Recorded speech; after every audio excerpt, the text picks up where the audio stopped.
Hi there, I am the Essence of Femininity, also known as I'm Yellow Butterfly. I'm a certified professional life and recovery coach, and that is codependency recovery. Many of you that have been following me have been following me since the days of self-discovery with codependency, which has led me to becoming a certified professional life coach, okay? Do me a favor, check out the link in my bio and schedule your complimentary consultation, all right? Today, I'm going to just talk with you a little bit about, these are some of the unhealed traumas that breed codependency, all right? And when I say unhealed, meaning you haven't worked through some of this stuff yet. You don't even realize these are traumas you suffered and are still suffering from, deepening and breeding codependency in yourself and in your children. Okay, and the reason why I say children is because my codependency also created a codependency in my offspring. So I want you to understand how important it is to make sure that you get those childhood traumas healed to begin healing also the codependency within yourself. Now, for me, I have counseling and I have a life coach. Yes, I'm certified. I study, I read, I make sure that what I'm bringing you is real deal, effective, high level coaching. But I also have to make sure that I remain in a good space too, because I experience life. Some of the people that created my codependency are still a part of my regular everyday life. I can't just walk away. Well, I can just walk away from them, but I chose not to. So I still am triggered as well. I have a coach. There are times I go to a therapist instead of my coach. I said all of that to say this. These are some things, when I use the word unhealed, letting you know this is some things you might need to work on. Okay? So let's just jump into it. So trying to fix others. That is something that unhealed childhood trauma tries to do. Your environment growing up, it didn't make you feel good. So when you see someone else broken, when you see someone else that's struggling, you step in and try to take control and you try to fix it. You know, you have that friend who calls you every single night crying about their boyfriend or girlfriend just to go back to them. And you sit there and you listen. You're tired. You don't feel like it. And you sit there and you listen and you pour out more love and more advice, knowing good and darn well they're going to go right back to that joker or shyster or whatever. Because you feel like you need to fix everybody. But you can't. You can't do that, love. Also, people pleasing. Ooh. I struggled with this one so much in my life.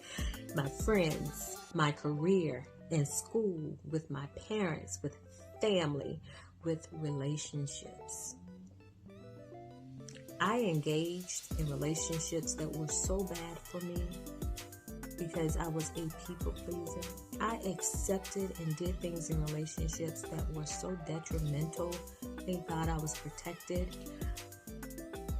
And the reason why I say that is because those type of relationships, and it makes you it helps you, when you're a people pleaser, struggling with codependency, you attract narcissists, you attract manipulative people, you attract people who only want what they want in their life, and you attract unhealthy people who will use you to be their sounding board for their voids or their unhappiness.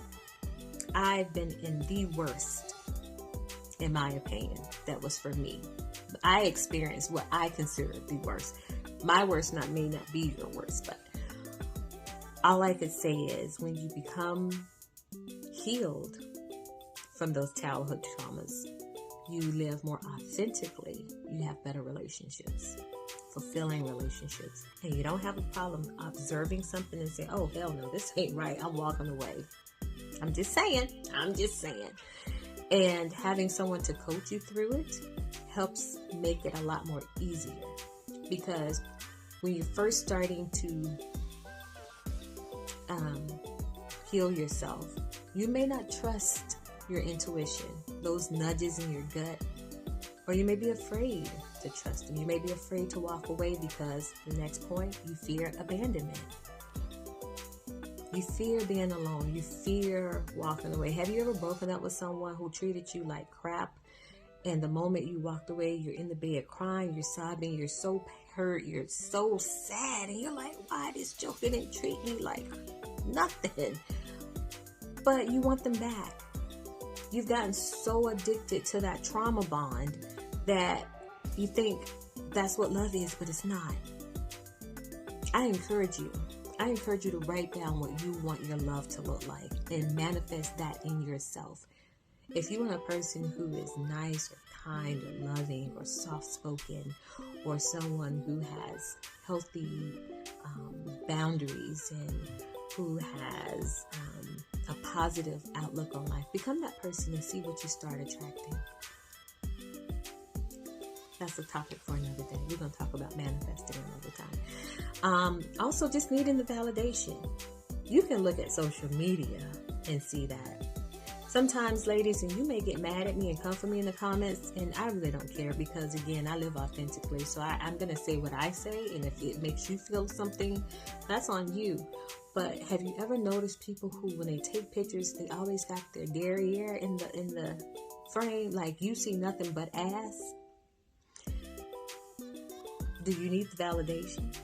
Do you need someone to say, ooh? You know, I mean, we all need validation. Validation is good. Let me just put that out there. Validation is good. There's a healthy validation, and then there's an unhealthy validation. Codependency is the unhealthy validation because you can't see yourself being worthy, so you do things to have other people say that you are. And you're willing to self-sabotage who you are just to get their approval. Like, who the hell is they? Like, what makes them so special? Who made them so much more important over your life? Child, come on. But anyway, I'm not going to keep you long.